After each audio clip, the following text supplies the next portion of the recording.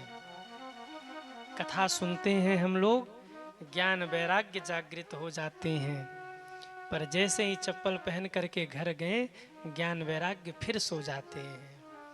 फिर कथा सुनते हैं, ज्ञान वैराग्य जागृत होते हैं, फिर घर जाते, फिर ज्ञान वैराग्य सो जाते हैं। यही क्रम चलता रहता है। नारद जी समझ नहीं पाई ये हो क्या रहा है। मैं इलाज तो कर रहा हूं, पर ये उठ क्यों नहीं रहे, उठ रहे तो फिर लेट जा रहे। आकाशवाणी हो गई, नारद सत्कर्म करो। नारद जी पूछने वाले थे कि सत्कर्म है क्या।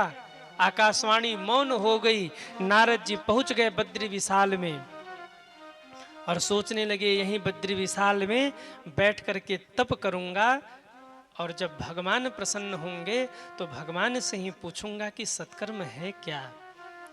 नारद जी समाधि में बैठने वाले थे, इसी समय पीछे से आवाज आई, हरि शरणम हरि शरणम हरि शरणम हरि शरणम हरि शरणम हरि शरणम। सब गाइए, हरि शरणम हरि शरणम हरि शरणम हरि शरणम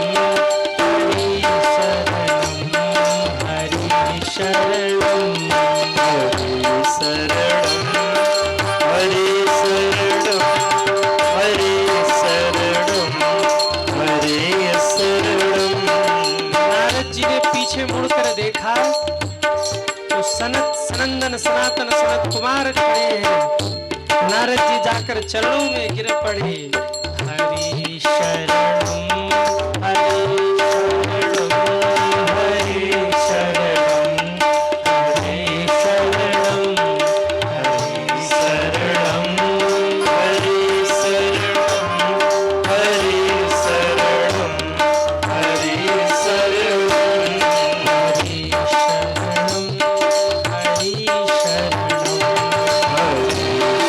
हरि शरणम हरि शरणम हरि शरणम हरि शरणम हरि शरणम। नारद जी ने चरणों में प्रणाम किया। सनत कुमारों ने पूछा, नारद क्यों चिंतित हो। नारद जी ने पूरे वृंदावन की राम कहानी सुना दी और कहा, यह समझ नहीं आता कि सत्कर्म है क्या। सनत कुमार कहते, बस इतनी सी बात, सत्कर्म सूचको नूनम ज्ञान यज्ञ स्मृतो बुधे श्रीमद् भागवतालापा सतु गीत सुखादिभि। उन्हें भागवत सुनाइए, उनकी मूर्छा दूर हो जाएगी। सनत कुमार कहते हैं, महाराज उनको भागवत सुनवाइए आप। नारद जी ने कहा, भागवत से मूर्छा दूर हो जाएगी। कहा, बिल्कुल हो जाएगी। नारद जी ने कहा, वेद वेदांत सुनकर जिनकी मूर्छा दूर नहीं हुई, उनकी मूर्छा भागवत से दूर होगी। सनत कुमार कहते हैं बुखार भी दो प्रकार का होता है, एक तो गर्मी से आता है, एक तो ठंडी से आता है। ठंडी के बुखार में गर्मी वाली दवाई दे दी तो मामला बिगड़ जाएगा, और गर्मी से बुखार आया और ठंडी वाली दवाई दे दी तो भी मामला बिगड़ जाएगा। वेद एक वृक्ष के समान है और उस वेद रूपी वृक्ष का फल है भागवत। आप बताइए, फल खाने में आनंद है कि वृक्ष खाने में? कहिए, फल खाने में आनंद है कि वृक्ष खाने में? फल ना, वेद वृक्ष है और भागवत फल है। नारद, सही रोग के लिए सही दवा चाहिए। तुम उनको वेद सुना रहे और उनको फल की आवश्यकता है। फल है भागवत। जो आनंद भागवत में है वो वेद में नहीं है। अभी मैं शुरू कर दूं, स्वस्ति न इंद्र वृद्धस्रवाः स्वस्ति न, कितने लोग बैठेंगे? जो लोग हैं वो भी धीरे धीरे उठेंगे और चले जाएंगे। बोले बाबा आप थोड़ा सा मंत्र वंत्र पढ़ लो, हम घूम घाम के आते हैं। कोई नहीं बैठने वाला, पर हम भागवत बोल रहे सरल भाषा में, आप बैठ के सुन रहे हैं। क्यों? भागवत सुपाच्य है, पचने वाला है, जीवन में उतारने लायक है, समझ आने वाली चीज है। भागवत सरल है, सरस है, भागवत आनंद प्रदान करने वाली, और सबसे बड़ी बात वेद वृक्ष है तो भागवत उसका पका हुआ फल है। भागवत वो है जो हर कोई समझ सकता है, वेद वो है जो हर कोई नहीं समझ सकता, इसलिए उनको सरल औषधि की आवश्यकता है। भागवत सुनाइए, उनकी मूर्छा दूर होगी। हाथ जोड़कर बोले तो आप ही सुना दीजिए। कहा मेरी एक शर्त है। सनत कुमार कह रहे हम हरिद्वार में सुनाएंगे, अगर पांडाल लगाना हो तो वहां लगाओ, जैसे लोग प्रयाग में लगाते हैं ना टेंट। बोले अब वहीं 1 महीने कल्पवास करेंगे, अभी माघ का महीना आ रहा है, सब भागेंगे प्रयाग। और पिछली बार तो 144 साल के चक्कर में जो न जा पाए वो भी भाग के पहुंचे हैं। मुंबई के लोग आप सब बैठे हैं, एक एक टिकट 25-25 हजार का है, फ्लाइट का टिकट 25 हजार का, ट्रेन में जगह ही नहीं, गाड़ी से जाओ तो एक्सीडेंट का खतरा, फिर भी पहुंचे कि नहीं? कितने लोग पहुंचे थे कुंभ में? दौड़ के पहुंचे, चल के पहुंचे, गाड़ी से पहुंचे, और जो नहीं भी पहुंचे वो भी बोल गए हम घाट तक जाके नहा के आए थे। क्यों? 144 साल वाला मैटर था। हम लोग भी मुंबई में ही थे, 1 महीने तो वहीं कथा करते हैं जनवरी भर, पर विधान बन गया, आके स्नान कर गए। कहने का मतलब, जैसे प्रयाग में टेंट लगाकर 1 महीने तक कल्पवास करते हैं, ऐसे ही हरिद्वार में टेंट लगा, हरिद्वार में पांडाल लगा, और 7 दिन के लिए अनुष्ठान करके बैठे। कौन? नारद जी। ज्ञान और वैराग्य के लिए नारद जी ने अनुष्ठान किया। 4 आसन लगाया व्यासपीठ, एक पे सनत, दूसरे पे सनंदन, सनातन, सनत कुमार, 4 महात्मा बैठे कथा गाने, और नीचे यजमान के रूप में हाथ जोड़कर नारद जी बैठे कथा सुनने। जीवन में बहुत सी कथाएं हुई होंगी, एक वक्ता एक श्रोता रहे होंगे। जीवन में बहुत सी कथाएं हुई होंगी, एक वक्ता हजारों लाखों श्रोता रहे होंगे, पर जीवन की पहली कथा थी, श्रोता एक नारद जी महाराज थे और वक्ता 4 बैठ करके कथा सुना रहे थे। यहां तो इतने लोग बैठे हैं, वहां 4 वक्ता थे। अब सोचो यहीं 4 मंच लग जाए, एक इधर लग जाए, 2 ठो इधर लग जाए, और हमारी तरह 3 और वक्ता बुला लिए जाएं, एक इधर बैठ जाए, 2 इधर बैठ जाए, केवल हमारे मुख्य यजमान जी सामने बिठा दिए जाएं और पूरा पांडाल खाली। कैसी कथा होगी? कैसी कथा होगी? आप सोच कर देखिए। हरिद्वार में सनत, सनंदन, सनातन, सनत कुमार 4 वक्ता कथा गाने बैठे और अकेले नारद जी कथा सुनने बैठे। पर जब संकल्प में बल हो, याद रखिएगा, कथावाचक तो केवल कथा करता है। कथा कैसी होगी, मुझे क्षमा करना, कथा कैसी होगी मैं हर जगह यही कहता हूं, कथा कैसी होगी ये श्रोताओं पर निर्भर है। कथा कैसी होगी ये श्रोता जानते हैं कि महाराज जी को कैसे बुलवा लेना है, ये श्रोता के ऊपर होता है। कोई कितना